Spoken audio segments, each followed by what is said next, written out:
All right, and DD India's Narayan Singh joins us live on this. Hi Narayan, a very good morning to you. Everyone was shocked, Narayan, yesterday when the result came out. When you compare it with the first match, where India displayed a phenomenal cricket in all the departments, be it batting, bowling, fielding, and then you come to the second encounter. They have set such a massive score. And everyone was thinking at a point in time that India will clinch this one, and with this match, India will clinch the series as well. But the tables got turned. What went wrong? What's your analysis, Narayan?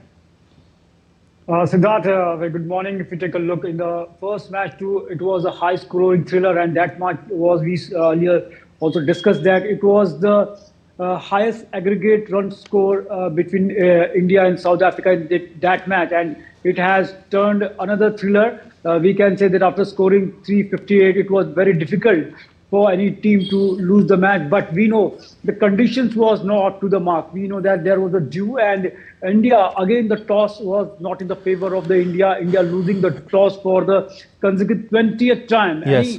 Any team who had won the toss would have batted, would have bowled first, because we know that in the evening conditions, when dew comes, the ball gets wet and it's difficult to bowl with a wet ball. That was a factor that was against the team India. And we know that it was in first match too also, it was nightmarish for the Indian bowlers to bowl with that thing. But towards the end, they managed to few crucial wickets. But here, we know that again, that dewish problem. And we can say that when dew is a factor now, even you score 360, 370, the score is not dew proof.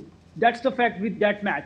And along with that, we can also say that in the middle over especially, our bowlers are not bowling at the right area. If we talk about the South African, they did exactly that thing. They were bowling at the right areas. If you bowl at the right areas with the proper line and length, definitely it helps you to contain the opponents. And that exactly didn't happen with the India. And the most importantly, we can say that we don't have an experienced frontline pacer in this here for India.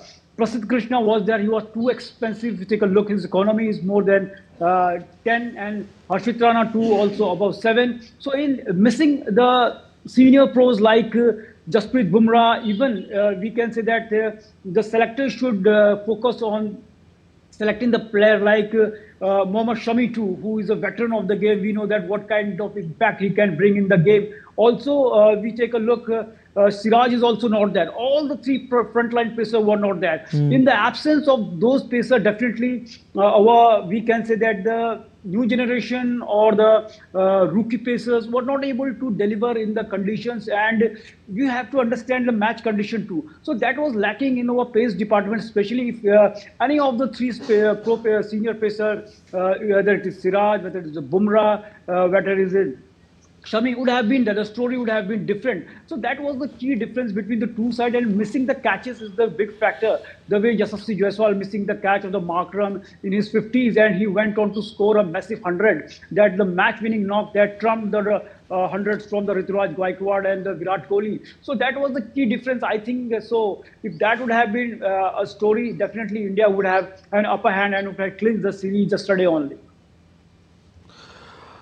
Very quickly, Narayan, but one thing, what we can see from here is Kohli's form. Everyone is really excited. But let's hope, one game remaining, let's hope that India come out with flying colours and they work on their weaknesses, which they displayed in the second ODI against South Africa. Let's hope they work on their weaknesses, and let's hope team management also should work, constructively, in tandem with the players and the captain as well. We leave it there, Narayan. Thank you so much.